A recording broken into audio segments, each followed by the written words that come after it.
Welcome investors, आप सभी का एक नए वीडियो में स्वागत है। तो ये काफ़ी एक इंटरेस्टिंग वीडियो होने वाला है। ये वीडियो में हम ऐसे कंपनी के बारे में डिस्कस करेंगे जिनका एक स्ट्रॉन्ग प्रेजेंस डेटा सेंटर्स और पावर सेक्टर में है। यदि आप देखोगे तो ये कंपनी आगे जाके नेक्स्ट 2 to 3 ईयर्स में लगभग 8,000 to 10,000 करोड़ का कैपेक्स करने वाली है। कंपनी के पास करंटली 2,500 करोड़ का कैश अवेलेबल है। यदि आप डेटा सेंटर का एज अ मार्केट साइज देखोगे तो करंटली लगभग ये जो मार्केट साइज है वो 2 गीगावाट्स का है, जो 2029 तक लगभग 4.7 गीगावाट्स होने वाला है। In terms of billion dollars देखोगे तो लगभग करंटली जो मार्केट साइज है वो 2 बिलियन डॉलर्स का है, जो 2029 तक इंक्रीज होके लगभग 4.5 बिलियन डॉलर्स इतना हो सकता है। रिन्यूएबल एनर्जी सेक्टर में यदि आप देखो तो 2009 में टोटल जो इंस्टॉल कैपेसिटी इंडिया में था वो सिर्फ 48 गीगावाट्स का था, जो करंटली इंक्रीज होकर लगभग 145 गीगावाट्स हुआ है। एंड गवर्नमेंट ऑफ इंडिया का टारगेट 2030 तक ये है, ये जो रिन्यूएबल एनर्जी का कैपेसिटी है वो 500 गीगावाट्स तक लेकर जाना है। यानी काफी एक मैसिव अपॉर्चुनिटी है for the rightly placed company in the right sector. यदि आप करंटली टोटल एनर्जी का मिक्स देखोगे तो लगभग जो रिन्यूएबल सेक्टर है वो 43% कंट्रीब्यूट करता है, जो 2030 तक लगभग 64% कंट्रीब्यूट करने वाला है। बिकॉज जो रिन्यूएबल एनर्जी का सेगमेंट है वो लगभग 16% कंपाउंडेड आगे जाके नेक्स्ट 4 to 5 ईयर्स के लिए ग्रो करने वाला है। इसके कंपैरिजन में जो फॉसिल फ्यूल बेस्ड जो अलग अलग जनरेशन होता है वो सिर्फ 4% से ग्रो हो रहा है। और ये जो 500 गीगावाट्स का कैपेसिटी क्रिएट करना है टिल 2030, इसके लिए लगभग 2.4 लाख करोड़ का यहाँ पर कैपेक्स होने वाला है गवर्नमेंट ऑफ इंडिया से। एंड ये जो कैपेक्स है वो transmission line, substations and other components में जाएगा। इसमें यदि आप ट्रांसमिशन लाइन्स देखोगे तो over the period of time additional 51,000 circuit kilometres इतनी जो ट्रांसमिशन लाइन्स है उसका एडिशन होने वाला है। जो सबस्टेशन है वो 4,33,000 MVA से ज्यादा जो सबस्टेशन है वो लगने वाले हैं। एंड मेजरली जो फोकस होगा that will be in high voltage side segment of the substations, जिसमें जो मेजरली फोकस होने वाला है वो अबाव 440 kV में होगा। इसके अलावा ये कंपनी का जो प्रेजेंस है वो स्मार्ट मीटर्स में भी है। यहाँ पर भी काफी बड़ा अपॉर्चुनिटी साइज है। गवर्नमेंट का plan is to implement 25 crore smart meters, जिसमें से जो करंट इम्प्लीमेंटेशन है वो आप यहाँ पर देख सकते हो। तो स्टिल यहाँ पर काफी एक बड़ा अपॉर्चुनिटी साइज है ये सेगमेंट में। Apart from that company also have the presence into FGD which means flue gas desulphurisation systems. यहाँ पर भी मोर देन 1 लाख करोड़ का जो अपॉर्चुनिटी साइज है वो कंपनी के लिए है। तो ये जो कंपनी है which is present in two diverse sector and एक बड़ा कैपेक्स चल रहा है into data centre as well as power systems या पावर जो एक इकोसिस्टम है। एंड यहाँ पर उनका काफी एक स्ट्रॉन्ग होल्ड है। ये जो कंपनी है वो 1980 से पावर सेक्टर में उसका प्रेजेंस है, तो काफी अच्छा एक्सपीरियंस है मैनेजमेंट को। तो जो कंपनी के बारे में हम ये वीडियो में डिटेल में डिस्कस करने वाले हैं, इसका नाम है टेक्नो इलेक्ट्रिक्स। जनरली ये जो कंपनी है वो 4 अलग अलग सेगमेंट्स में यहाँ पर काम करती है। ये चारों सेगमेंट्स के बारे में हम ये वीडियो में काफी डिटेल में डिस्कस करेंगे। हर सेक्टर में क्या क्या उनके प्रोडक्ट्स है, कहाँ पे सबसे ज्यादा ग्रोथ आ रही है, कंपनी के आगे जाके यानी 25, 26 एंड 27 के लिए रेवेन्यूज की टारगेट क्या है। इवन 2030 का भी हम रेवेन्यू जो टारगेट है वो कंपनी का देखेंगे, which is almost about 10,000 crore, जिसके लिए वो मैसिव कैपेक्स भी करने वाले हैं। तो एक काफी डिटेल वीडियो होने वाला है, तो जरूर ये जो वीडियो है वो एंड तक देखिए। तो लेट्स स्टार्ट विद कंपनी का जो फर्स्ट डिवीजन है जो ट्रांसमिशन से रिलेटेड है। तो ये सेगमेंट में कंपनी एज ए EPC काम करती है, यानी engineering, procurement and construction. And generally company substations को यहाँ पर कंस्ट्रक्ट करती है या एस्टैब्लिश करती है। एंड इसमें company is a market leader in this particular segment, जिसमें कंपनी को पावर ग्रिड कॉर्पोरेशन से लगभग 50% के जो ऑर्डर्स है वो टेक्नो इलेक्ट्रिक को ही जाते हैं। ये कंपनी का सबसे पुराना डिवीजन है जो उन्होंने 1980 में शुरू किया था। एंड करंटली ये जो डिवीजन है उसमें लगभग कंपनी को 15% के EBITDA मार्जिन जो है वो अवेलेबल है। लेट्स मूव टू कंपनी का जो सेकंड डिवीजन है which is related to distribution. ये सेगमेंट में कंपनी का focus is on the implementation of smart meters. तो जैसे कि आपको पता होगा कि government is very focused on replacing conventional meters by smart meters. And यहाँ पर टेक्नो इलेक्ट्रिक काफी एक की रोल प्ले कर रहा है। जैसे कि आप यहाँ पर वैल्यू चेन देख सकते हो कंप्लीट सिस्टम का।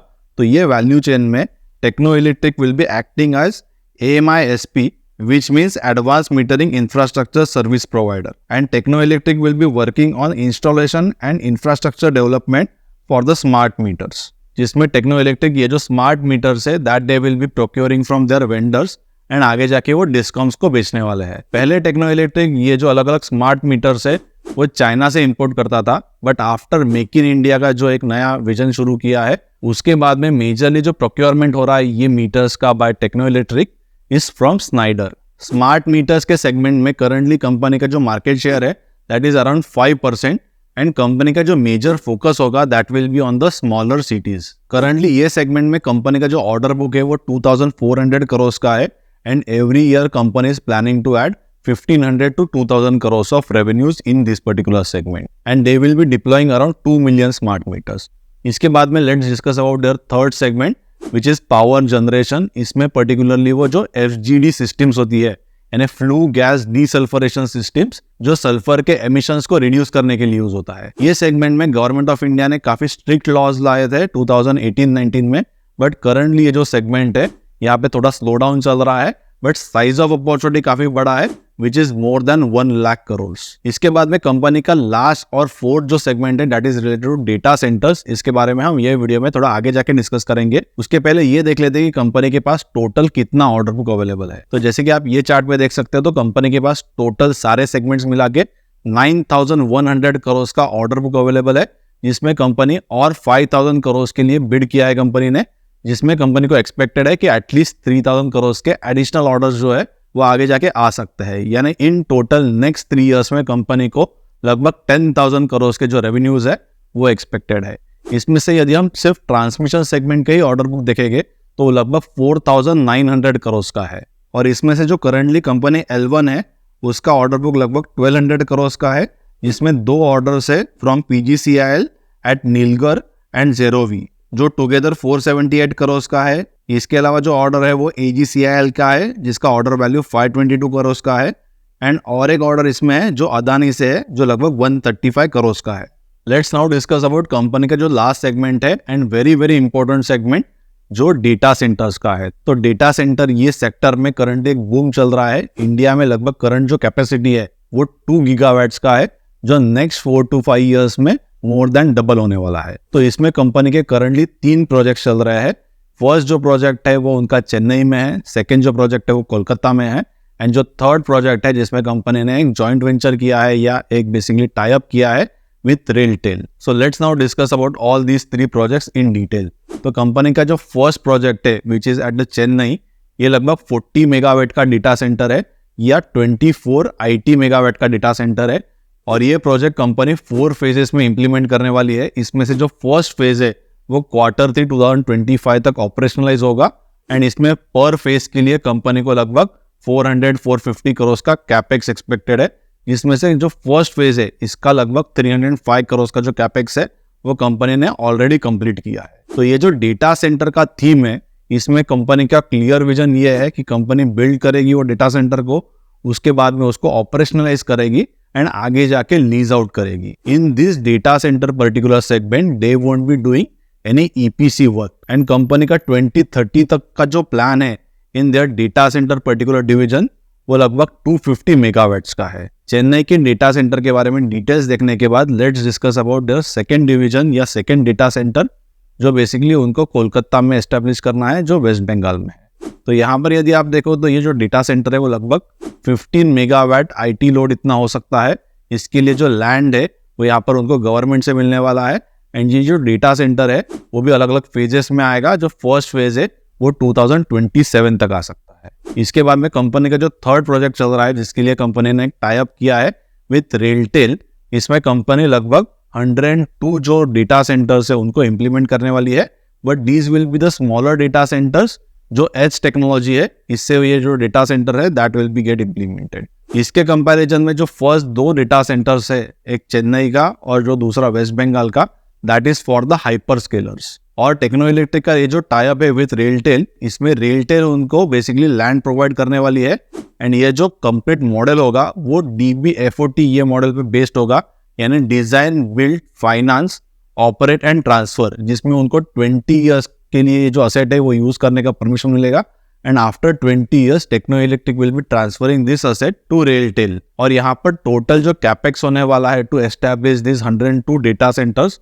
वो लगभग 1000 करोड़ का होने वाला है, एंड ईयरली उनको आगे जाके लगभग 2000 करोड़ का जो रेवेन्यू है वो एक्सपेक्टेड है। और ये जो डेटा सेंटर है स्पेसिफिकली इसमें काफी हाई एबिटा रहता है, लगभग 70% का एबिटा रहता है। But only challenge with the data centre implementation is that it is very asset heavy type of business model, काफ़ी कैपिटल इंटेंसिव है वो। इसके अलावा टेक्नो इलेक्ट्रिक ने केपल करके जो सिंगापुर की कंपनी है उसके साथ MOU किया है, और ये जो केपल कंपनियां they are expert in AI based data centre and they are currently evoluting this type of data centre in India with under sea cable connectivity. तो टेक्नो इलेक्ट्रिक को काफ़ी बड़ा अपॉर्चुनिटी है in data centres theme, because India में next 4 to 5 years में data centre as a sector ही लगभग 14 to 15% से ग्रो करने वाला है। ये 4 डिविजन्स के अलावा कंपनी का विंड सेगमेंट में हिस्टोरिकली एक लीगेसी बिजनेस था, जिसमें over the period of time company ने काफ़ी जो असेट्स है उनको सेल किया है। यहाँ पर आप एग्जैक्ट डिटेल्स देख सकते हो, और ये जो सारे असेट्स है उसको सेल करने के बाद कंपनी को लगभग 800 करोड़ का कैश फ्लो आया है, that they will B redeploying in this currently जो 4 सेगमेंट में उनका प्लान है।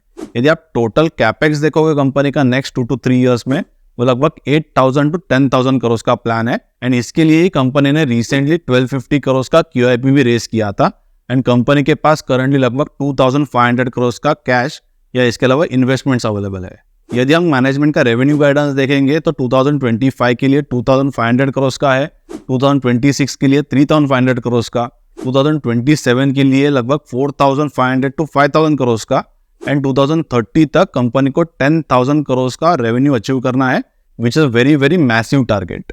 कंपनी के बिजनेस में यदि हम रिस्क के बारे में देखेंगे तो मेजर जो रिस्क है कंपनी का EPC डिवीजन का, which is based on the raw material की जो वोलेटिलिटी है, इसके वजह से कंपनी के जो मार्जिन है वो वोलेटाइल हो सकते हैं। इसके अलावा जो data centre as a new जो सेगमेंट है वो काफ़ी कैपिटल इंटेंसिव है, और इसमें यदि आप देखोगे तो जो जियो है which is again a giant, you know Jio ने कैसे डिसरप्शन किया था 2016 में जब वो टेलीकॉम सेक्टर में एंटर किए थे, वैसे ही जियो का आगे चल के प्लान है to enter into a data center. Specifically they will be targeting more than 1 gigawatt data center which is use for the AI related operations. But यदि हम कंपनी के ट्रिगर्स देखेंगे तो मैसिव एक अपॉर्चुनिटी है on the data centre as well as on the power side, या power में जो इंफ्रा यहाँ पर डेवलप हो रहा है। और ये जो कंपनी इसकी मैनेजमेंट काफ़ी कंजर्वेटिव है, एंड ये कंपनी 1980s से ये पर्टिकुलर पावर जो मार्केट है या ट्रांसमिशन का जो मार्केट है इसमें उनका एक स्ट्रांग प्रेजेंस है। तो मुझे लगता है कि यहाँ पे वैल्यूएशंस थोड़े एलिवेटेड है, सो डेफिनेटली ये जो स्टॉक है वो मेरे कोर वॉच लिस्ट में है, एंड मार्केट में सपोज कुछ करेक्शंस आते हैं तो डेफिनेटली ये काफ़ी एक इंटरेस्टिंग अपॉर्चुनिटी हो सकती है।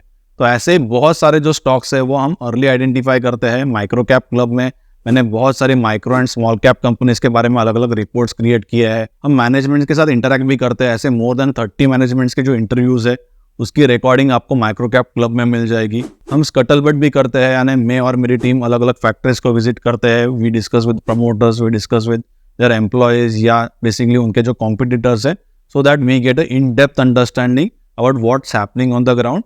And micro and small cap investing में दिस इज वेरी मस्ट। तो ये जो स्कटलबट है इसके नोट्स भी माइक्रो कैप क्लब मेंबर्स के साथ शेयर किए जाते हैं। यदि आपने अब तक माइक्रो कैप क्लब को ज्वाइन नहीं किया होगा तो इसकी जो लिंक है आपको नीचे डिस्क्रिप्शन में मिल जाएगी। जरूर आप माइक्रो कैप क्लब को ज्वाइन कर सकते हो, आपको अलग अलग स्टॉक्स का इन डिटेल और इन डेप्थ यहाँ पर रिसर्च मिलेगा। माइक्रो कैप क्लब में हम कोई भी एडवाइस, टिप्स या रिकमेंडेशंस नहीं देते। It is up to individual, उनको वो इन्वेस्टमेंट करना है या नहीं। It is basically a very detailed research platform, but जो इन्वेस्टमेंट का डिसीजन है वो इंडिविजुअल मेंबर को ही लेना है। We don't offer any tips or recommendation in Microcap Club as well as on our YouTube platform. These all videos are only for the educational purpose on YouTube as well as on Microcap Club platform. तो definitely आप Microcap Club को check कर सकते हो, इसकी जो link है आपको नीचे डिस्क्रिप्शन में मिल जाएगी। तो ऐसे ही काफ़ी डिटेल एंड इंटरेस्टिंग वीडियोज़ में हर सैटरडे को 11 o'clock को पोस्ट करता हूँ, तो जरूर ये जो वीडियोज़ है वो कंप्लीट देखिए। और यदि आपको ये वीडियो पसंद आया होगा तो जरूर इसे लाइक कर दीजिए, मेरे चैनल को सब्सक्राइब कीजिए एंड बेल आइकॉन पे क्लिक कीजिए ताकि ऐसे जो वीडियोस है वो आपको आगे जाके भी मिलते रहे। So let's meet on 11 o'clock on next Saturday with the detailed understanding of one of the micro and small cap company.